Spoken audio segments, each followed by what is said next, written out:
Berlatar pada tahun 2005 di Korea, cerita diawali dengan memperlihatkan seorang pria misterius menabrak bagian belakang mobil orang lain. Entah karena mabuk atau memang disengaja, ia langsung keluar dari mobilnya untuk meminta maaf dan inilah yang dia lakukan selanjutnya. 나중에 딴소리 하지 말아요. 제대로 났네.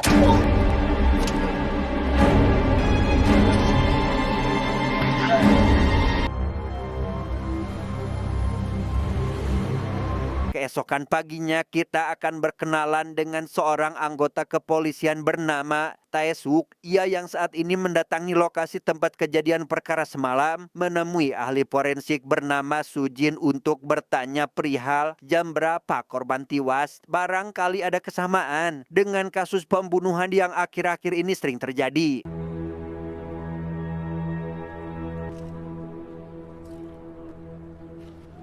Bukan itu saja, Taesuk juga memeriksa kondisi mobil korban dan di sana ia menemukan ada sedikit bercak pada bagian bemper. Curiga jika si pelaku menabrak mobil korban sebelum dieksekusi. Taesuk pun lekas memotretnya untuk dijadikan sebagai petunjuk.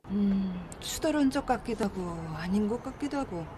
Saat mengikuti rapat itulah, Taesuk menunjukkan penemuannya terkait kasus pembunuhan yang terjadi akhir-akhir ini bahwa menurutnya si pelaku merupakan satu orang yang sama terlihat dari bekas luka tikaman pada tubuh para korban. Namun pernyataan itu ditolak mentah-mentah oleh sang atasan karena menurutnya ini bukan kasus pembunuhan berantai. Bahkan Taesuk dianggap mengada-ngada dengan membuat alasan itu agar dia bisa naik jabatan.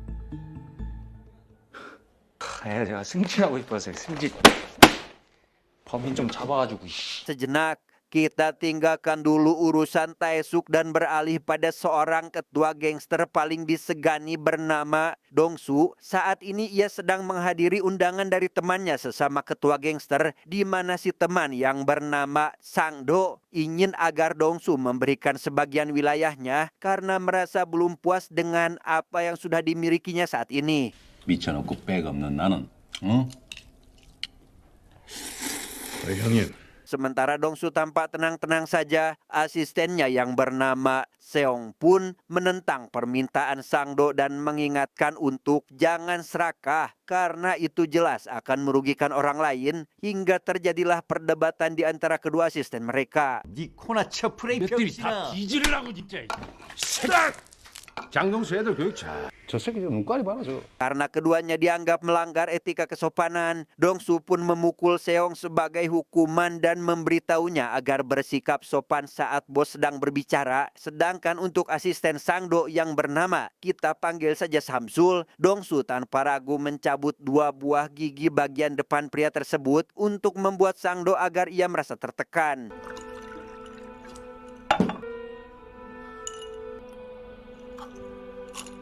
Setelah pertemuan selesai, Dongsu memutuskan pulang seorang diri dan menyarankan Seong agar beristirahat. Dalam perjalanan, tiba-tiba mobil yang dikendarainya ditabrak dari arah belakang, di mana pelakunya tentu saja adalah si pria misterius yang saat ini jelas telah melakukan kesalahan karena menjadikan Dongsu sebagai targetnya. 됐어요. 그냥 가세요. Dan ya, meski sudah tertikam beberapa kali, Dongsu tetap berusaha memberi perlawanan, bahkan sempat menikam balik si pria misterius sampai akhirnya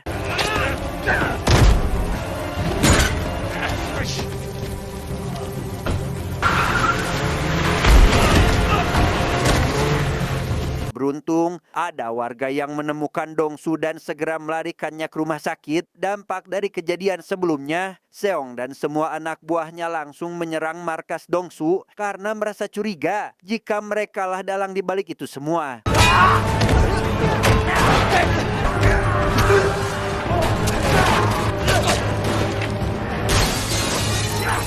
Setelah beberapa jam menjalani operasi, Dongsu pun tersadar di keesokan harinya, namun memerlukan waktu sampai benar-benar pulih. Di sana ia memberitahu Seong bahwasannya Sangdo bukanlah pelaku atas kejadian ini dan lekas memberinya catatan berisi nomor plat mobil milik si pelaku agar Seong bisa mencari di mana keberadaan si pria misterius saat ini. 어두워서 잘 못 보긴 했는데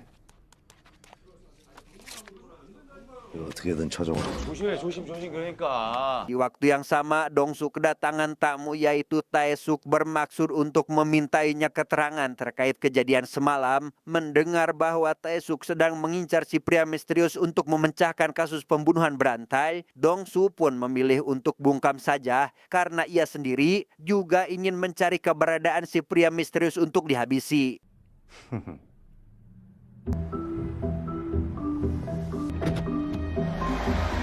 Karena Dongsu tidak mau buka suara, Taesuk lekas pergi ke parkiran untuk mengecek kondisi mobilnya. Melihat bagian samping mobil penyok dan ada goresan kecil pada bagian bumper, ia pun langsung bisa menyimpulkan bahwa tadi malam Dongsu memang telah diserang oleh si pria misterius, namun berhasil selamat karena melakukan perlawanan.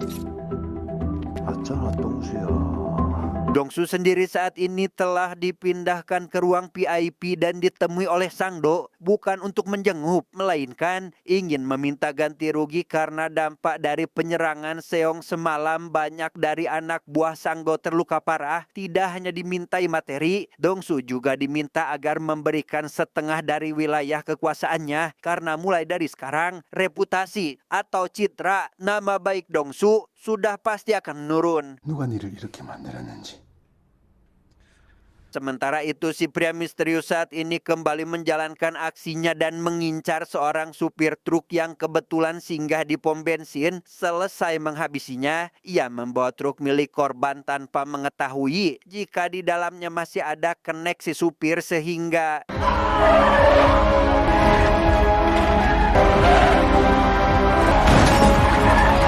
ya, si pria misterius tak sengaja menjatuhkan pisau miliknya ke pinggir jalan dan membiarkannya begitu saja. Hingga beberapa hari sejak peristiwa tersebut, Seong pun menemukan pisau tersebut, begitu juga mobil milik si pelaku yang terparkir di pom bensin.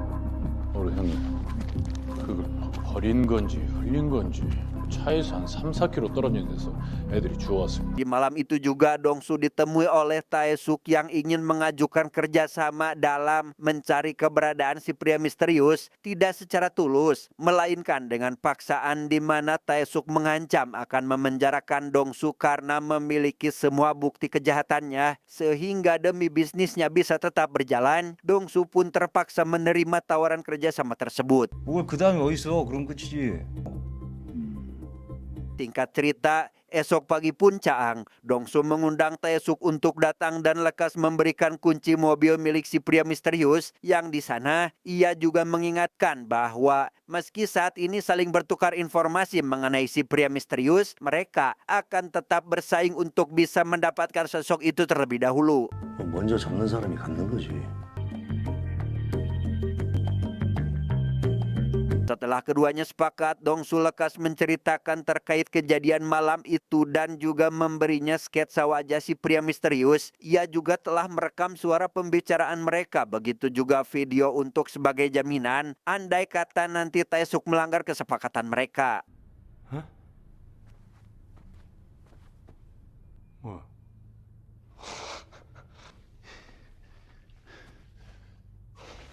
Tanpa sepengetahuan kedua belah pihak, ternyata Dongsu dan Taesuk memiliki alasan tersendiri dalam menjalin kerjasama ini. Dongsu butuh bantuan polisi karena ada tim forensik yang dapat memastikan identitas si pria misterius itu, sedangkan Taesuk memanfaatkan Dongsu karena memiliki bukti, sekaligus membutuhkan komplotan demi bisa menangkap sosok pembunuh berantai tersebut.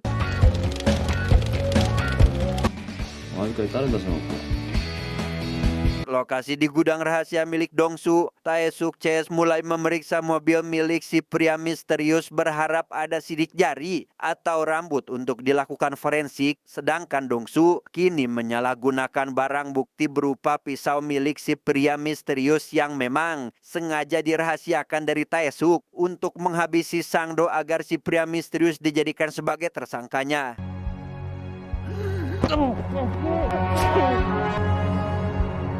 Karena Taesuk menyelidiki kasus ini tanpa sepengetahuan atasannya, ia pun menemui Sujin secara diam-diam untuk menyerahkan rambut dan bercak darah dari dalam mobil untuk segera dilakukan cek forensik, berharap identitas si pria misterius akan segera terbongkar.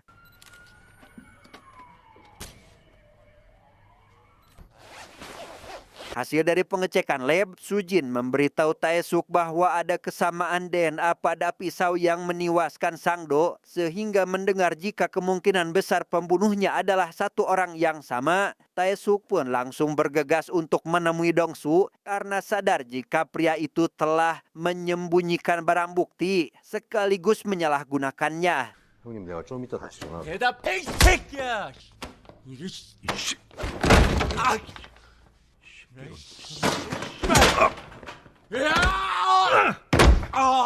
Setelah sempat terjadi baku hantam di antara mereka, Dongsu pun menjelaskan bahwa ia melakukan itu semua bukan hanya karena ingin melenyapkan Sangdo, tetapi juga untuk memperkuat adanya kasus pembunuhan berantai, yang itu berarti juga menguntungkan Taesuk karena ucapannya waktu itu hanyalah dianggap omong kosong belaka oleh atasannya. 너 내가 따로 수사할 거야. 어? 그러든지 말든지. Sesuai perkataan Dongsu, berita terkait adanya kasus pembunuhan berantai ini pun seketika beredar di saluran televisi hingga unit khusus kriminal pun diturunkan untuk menangani kasus ini. Namun dampak negatif dari itu semua, Taesuk dan timnya tidak diperbolehkan untuk ikut andil selama penyelidikan. 문제 만나고 사발을 드셔.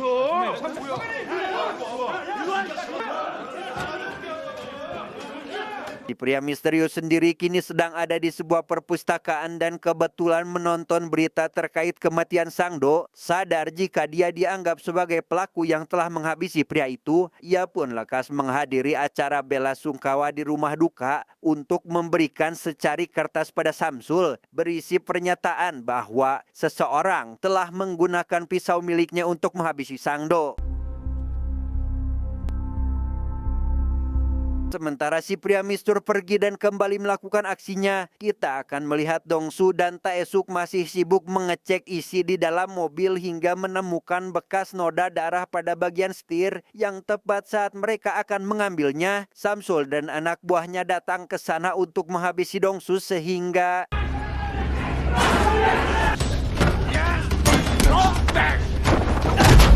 ya, pertarungan seketika terjadi di mana Dongsu harus menghadapi para kroco yang jumlahnya tidak sedikit, yang karena Taesuk ada di sana bersamanya, ia pun jadi ikut terseret dalam konflik ini dan terpaksa harus membantu Dongsu untuk bisa mengatasi mereka.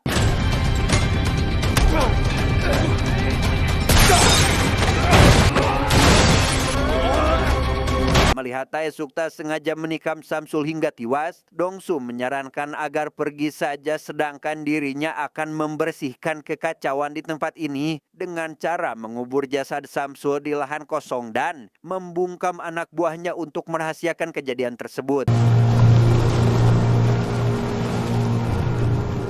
Keesokan paginya, Taesuk mendapat tugas dari sang atasan yaitu menolong keluarga korban penculikan. Sempat ogah-ogahan karena ingin menangkap si pria misterius, ia akhirnya terpaksa menerima tugas tersebut setelah atasannya itu mengingatkan bahwa kasus pembunuhan berantai tidak bisa ditangani oleh kepolisian tingkat rendah seperti mereka.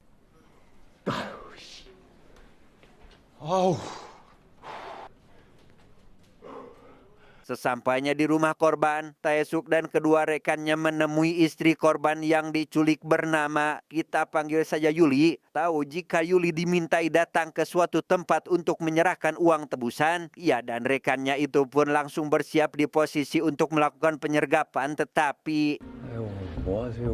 들어가세요, 빨리. 저 혹시 가방 맡기러 오셨어요?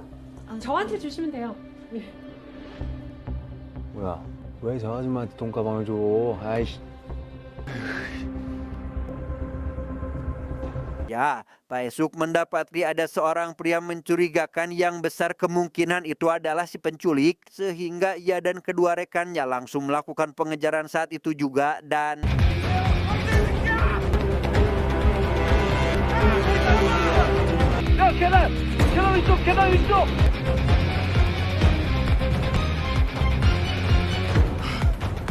Gagal menangkap si penculik, Taesuk dan rekannya lekas menemui pemilik warung untuk menanyakan alasannya kenapa mengambil tas yang sebelumnya dibawa oleh Yuli. Yang karena si pemilik warung hanya menjalankan amanah dari si penculik, ia memberitahu bahwa sebelumnya orang itu sempat makan dan minum soju di tempatnya. Sehingga untuk memastikan siapa orang itu, Taesuk mau tidak mau harus mencari botol minuman bekas si penculik, berharap akan menemukan bekas sidik jari.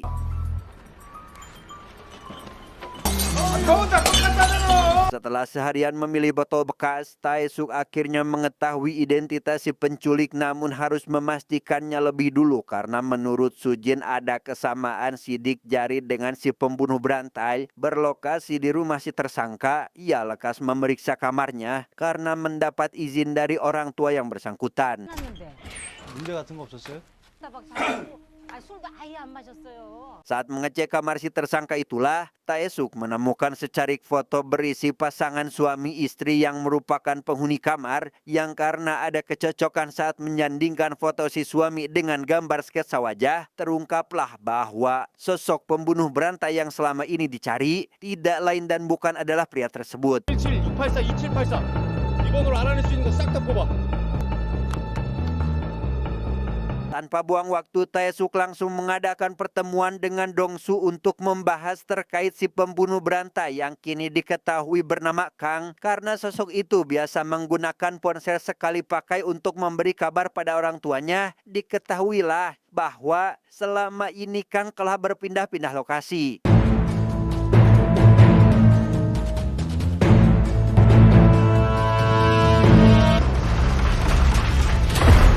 Demi mempercepat proses pencarian, Dongsu membagi anak buahnya jadi beberapa kelompok untuk menyebar ke seluruh penjuru kota. 1 minggu melakukan pencarian tanpa membuahkan hasil, ia tak sengaja bertemu dengan seorang gadis SMA yang kehujanan akibat menunggu bus datang. Yang karena kasihan melihatnya, Dongsu lekas memberikan payung miliknya pada gadis tersebut. 너 조심해 앞으로. 어?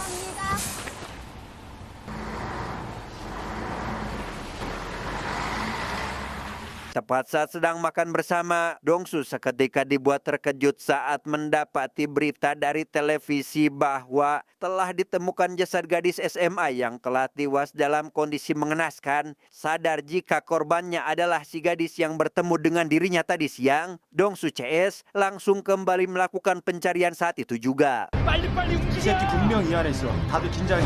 애들 다 모아 빨리. 근처 노래방. Karena Oh Seong berhasil menemukan motel tempat Kang menginap, Dongsu dan asistennya itu pun lekas menunggu di dalam mobil untuk menunggu kepulangannya. Namun tepat saat target sudah terlihat, naas keberadaan salah satu rekan Taesuk malah ketahuan dan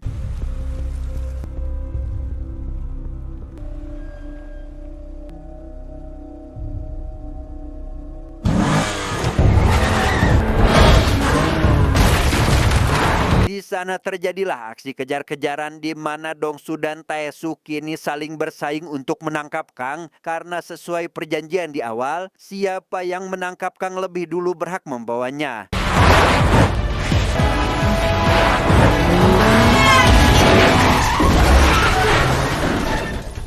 Yang karena Kang melarikan diri ke pemukiman warga, Dongsu, asistennya dan Taesuk langsung berpencar untuk melakukan pencarian. Naas bagi Oh Seong yang menemukan Kang terlebih dahulu, ia harus terlibat dua menghadapi sosok itu sehingga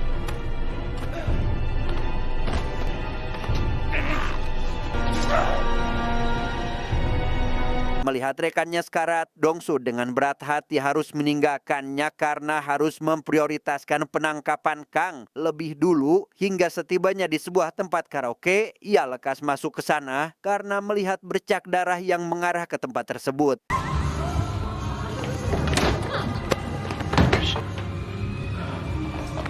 Saat memeriksa satu persatu kamar itulah, Dongsu menyadari adanya kejanggalan saat melihat dua wanita sedang bernyanyi sambil menunjukkan raut wajah ketakutan dan tiba-tiba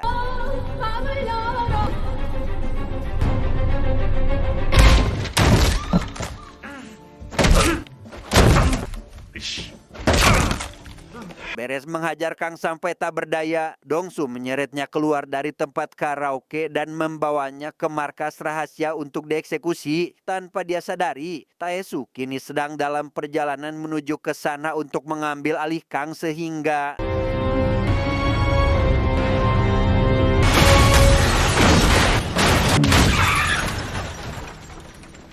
keesokan paginya, Dongsu tidak hanya gagal menghabisi Kang tapi juga harus kehilangan para anak buahnya karena ditangkap oleh polisi, di mana hal itu semua jelas perbuatan Taesuk yang memang pada dasarnya tidak pandang bulu dalam membasmi kejahatan, sehingga Dongsu kini jadi buronan dan harus bersembunyi agar tidak sampai ditangkap oleh polisi.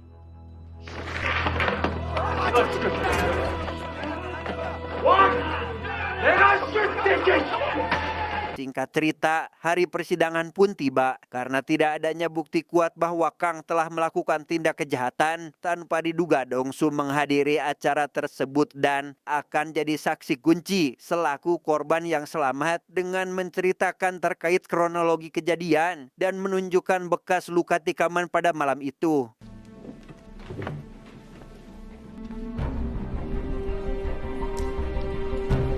Karena Dongsu merupakan seorang bos gangster, hal itu tentu saja dianggap belum cukup karena bisa jadi bekas luka itu hanya dampak dari pertikaian antar kelompok gangster. Sehingga untuk meyakinkan Pak Hakim dan pengacara, Dongsu meminta Kang agar melepaskan pakaiannya karena pada malam itu ia telah menikam balik pria tersebut sebagai bentuk perlawanan. 분명히 칼자국이 남아 있을 겁니다.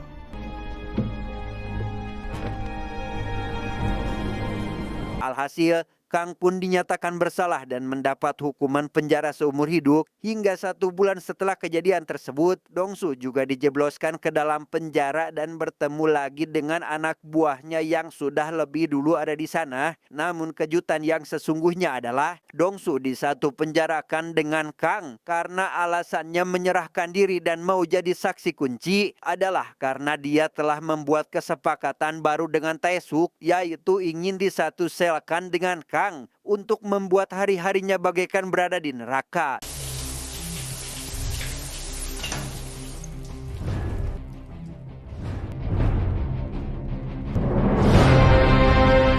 Tamat, endingnya sangat membagongkan.